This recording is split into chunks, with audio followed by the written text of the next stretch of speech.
tayo sa Barangay Road. Simentado na po ito hanggang doon. Siguro ang frontage nito nasa 300 to 400 meters pa ganun doon. Siship ko po sa aerial view nito, ma'am sir, para makita nyo po yung frontage. Ngayon ito sa harap medyo masukal na siya.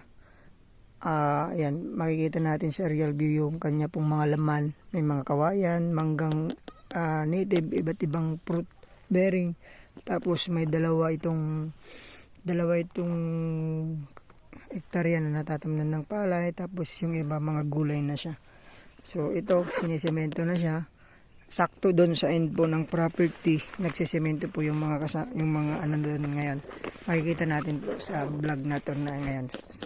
So ito, pasukin natin, papakita ko sa inyo kahit mapasilip ko lamang doon sa loob yung mga magagandang rolling at mga yung part po ng property na to. Tara mga ma'am sir, ito road siya, pero from provincial road po ito. Siguro nasa 10 minutes ang drive, pero yan, na semento po lahat. Yung iba medyo papagilid lang pagpunta natin dito, pero dito sa part na to maluwang yung kalsada. Karamihan kasi dito sa may Nueva Ecija, medyo yung papasok sa barangay medyo makipot pa yung daan, pero dito sa part na to maluwang po yung ginagawa na po. Hanggang dyan na rin po yung property natin. Papasilip ko na lang po sa aerial view yung dulo dun sa harap, pero tingnan natin mamaya pagpapunta namin doon. Sinesemento na po ngayon. Tingnan natin yung boundary dito.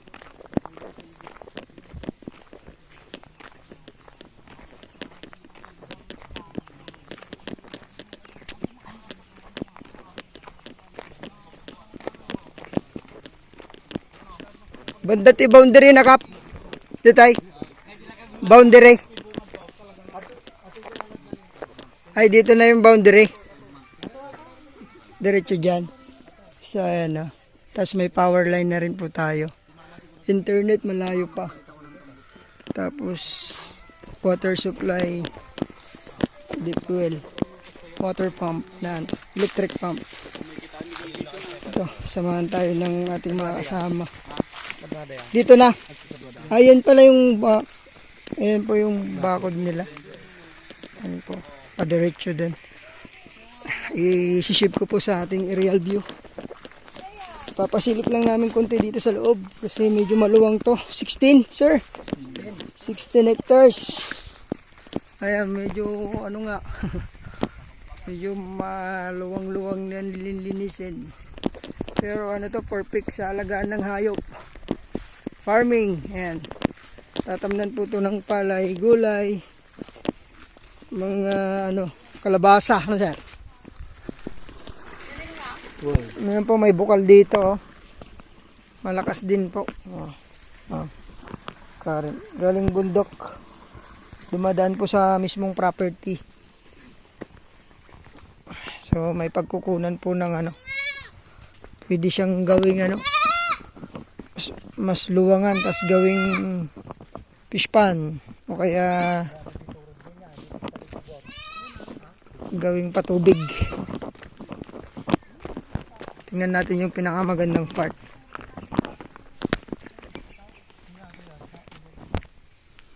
Ito na po yung sa side. Ito yung mangga, yung boundary nila. Yung sa right side na property. Ito yung property na tinitignan natin. Diretso doon.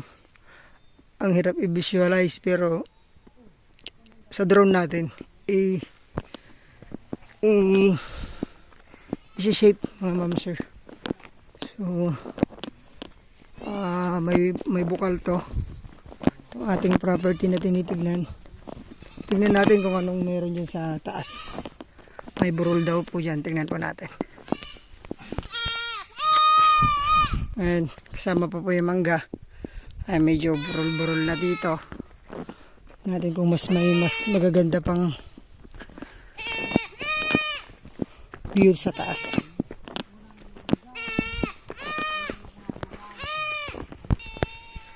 Ayan. Kasama po yung mga kawayan. Malapit na ata sa bundok. No? So, ito po ang daming kawayan.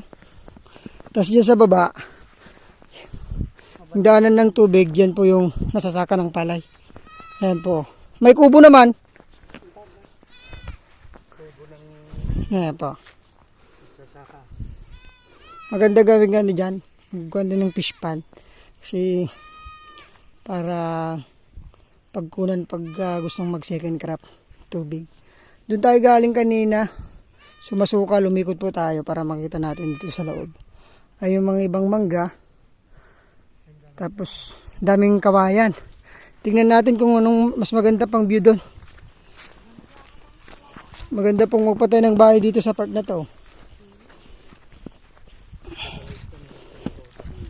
Dapat may sarili kang ano dito, bulldozer. Bako. Kasi rolling type to, ma'am sir, parang heli-heli. May mga flat, pero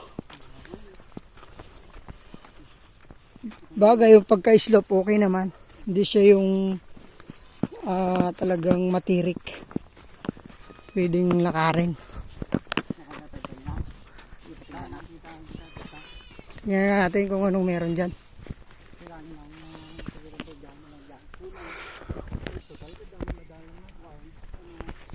So ito na po yung boundary sa kabila, nakabakod na rin.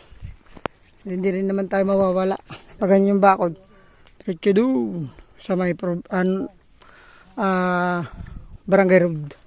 Tingnan lang natin kung anong meron dyan sa bandar yan.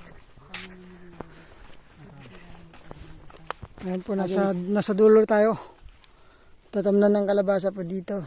Tapos doon palay. So yung kalabasan na rin. So ito, linagay lang po dito para harang sa mga kambing. Tapos hanggang doon yung property natin. Ayun ho.